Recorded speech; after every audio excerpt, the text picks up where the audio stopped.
अधिवेशनात त्या गोष्टी विचारल्या जाऊ नये म्हणून कबर उचकण्यात आली. धनंजय मुंडे सारखा मंत्री त्याने डीबीटीमध्ये प्रचंड भ्रष्टाचार केला कृषी विभागामध्ये. ते प्रकरण दाबण्यासाठी औरंगजेबाची कबर उचकण्यात आली. भाजपचा प्रशांत कोरटकर, भाजपचा म्हणजे देवेंद्र फडणवीस असतील, अमित शहा असतील, यांच्याबरोबर त्याचे फोटो आहे किंवा RSSच्या लोकांबरोबर या प्रशांत कोरटकरचे फोटो आहे.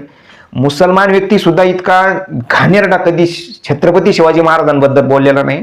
इतकं घाणेरडं वक्तव्य राजमाता जिजाऊ आणि छत्रपती शिवाजी महाराज यांच्याबद्दल ह्या प्रशांत कोरटकरने केलेलं आहे. हा प्रशांत कोरटकर पोलीस याच्याबरोबर हिंडत असतात. आजही तो फरार आहे. त्याला अटक सुद्धा करण्यात आलेली नाही आणि वारंवार त्याला जामीन मिळतो.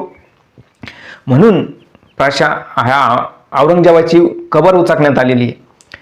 बोकाळलेला राज्यातला भ्रष्टाचार, खंडणी, खून, बलात्कार, अपहरण, महिला अत्याचार, स्वारगेट सारखं